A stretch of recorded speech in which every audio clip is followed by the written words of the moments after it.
اعوذ باللہ من الشیطان الرجیم، بسم اللہ الرحمن الرحیم۔ سورہ توبہ کی 2 آیتیں پڑھ رہا ہوں، آیت نمبر 71، آیت نمبر 72۔ والمؤمنون والمؤمنات بعضهم اولیاء بعض، اور مومن مرد اور مومن عورتیں ایک دوسرے کے مددگار ہیں۔ یأمرون بالمعروف وینہون عن المنکر، وہ بھلائی کا حکم دیتے ہیں اور برائی سے روکتے ہیں۔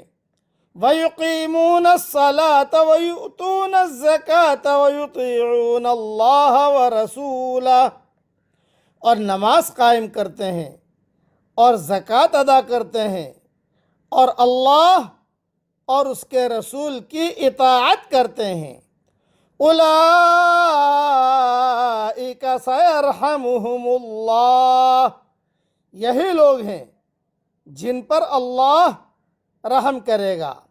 ان اللہ عزیز حکیم، بے شک اللہ زبردست ہے، حکمت والا ہے۔ وعد اللہ المؤمنین والمؤمنات جنات تجری من تحتها الانہار خالدین فیہا، مومن مردوں اور مومن عورتوں سے اللہ کا وعدہ ہے ایسے باغات کا کہ ان کے نیچے سے نہریں جاری ہوں گی، ان میں وہ ہمیشہ رہیں گے۔ وَمَسَاكِنَ طَيِّبَةً فِي جَنَّاتِ عَدْنٍ، اور وعدہ ہے پاکیزہ مکانوں کا ہمیشہ رہنے والے باغات میں۔ وَرِضْوَانٌ مِّنَ اللَّهِ أَكْبَرُ، اور اللہ کی رضامندی کا جو سب سے بڑھ کر ہے۔ ذَلِكَ هُوَ الْفَوْزُ الْعَظِيمُ، یہی بڑی کامیابی ہے۔ مختصر تشریح سن لیجئے، تفصیل انشاءاللہ ریاض التفسیر میں دیکھ لیجئے گا۔ مؤمنین کی صفات محمودہ کا تذکرہ ہو رہا ہے۔ پہلی صفت، وہ ایک دوسرے کے دوست، معاون اور غمخوار ہیں۔ جس طرح حدیث شریف میں آتا ہے کہ مومن کے لیے ایک دیوار کی طرح ہے جس کی ایک اینٹ دوسری اینٹ کی مضبوطی کا ذریعہ ہے۔ یہ حدیث صحیح بخاری شریف میں ہے۔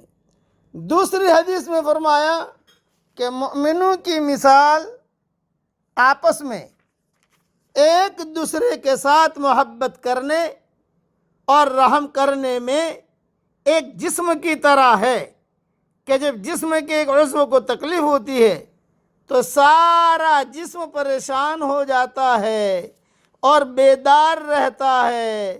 کسی مسلم مومن کو دنیا میں جہاں پر بھی تکلیف ہوگی تو ایک دوسرے کے ساتھ محبت، ایک دوسرے کے ساتھ ہمدردی، ایک دوسرے کے ساتھ رحم کا معاملہ کریں گے یہ مومن۔ یہ حدیث صحیح مسلم میں بھی ہے اور صحیح بخاری شریف میں بھی ہے۔ دوسرا، یأمرون بالمعروف، یہ جملہ کہا تو معروف وہ چیز ہے جسے شریعت نے معروف یعنی نیکی اور بھلائی، اور منکر وہ چیز ہے جسے شریعت نے منکر یعنی برا قرار دیا ہے، نہ کہ وہ کہ جسے لوگ اچھا ہے برا کہیں۔ بس اللہ جسے کہے اچھا وہ اچھا، شریعت جسے کہے اچھا وہ اچھا، شریعت جسے کہے برا وہ برا، پیر صاحب جسے کہے اچھا وہ نہیں ہوگا۔ یہ اللہ کی بات دیکھی جائے گی کہ اللہ کہہ رہے ہیں کہ نہیں کہہ رہے ہیں۔ خلاصہ کلام یہ ہے کہ اللہ کی بات مانو۔ اور پھر نماز کا کہا، نماز حقوق اللہ میں نمایاں ترین عبادت ہے، اور زکوٰۃ حقوق العباد کے لحاظ سے امتیازی حیثیت رکھتی ہے، اس لیے ان دونوں کا بطور خاص تذکرہ کر کے فرما دیا گیا کہ وہ ہر معاملے میں اللہ اور رسول کی اطاعت کرتے ہیں۔ اچھا، پھر کہا جنات، تو جنات عدن جو موتی اور یاقوت سے تیار کیے گئے ہوں گے۔ عدن کے کئی معنی کیے گئے ہیں، ریاض التفسیر میں دیکھنا ہے انشاءاللہ، وہاں تفسیر ملے گی، لیکن ایک معنی اس کا ہمیشگی کے بھی ہے جو ہمیشہ رہے گا۔ حدیث شریف میں آتا ہے اور ایک جملہ یہ کہا وردوان من اللہ اکبر، حدیث میں آتا ہے کہ جنت کی تمام نعمتوں کے بعد اہل جنت کو سب سے بڑی نعمت رضا الہی کی صورت میں ملے گی۔ یہ سب سے بڑی نعمت ہوگی کہ ساری نعمتوں سے اونچی نعمت کہ اللہ کہے گا میں راضی۔ اس کو حدیث میں کہا گیا کہ جنت کی تمام نعمتوں کے بعد اہل جنت کو سب سے بڑی نعمت رضا الہی کی صورت میں ملے گی۔ صحیح بخاری شریف میں بھی یہ حدیث ہے اور مسلم شریف میں بھی یہ حدیث ہے۔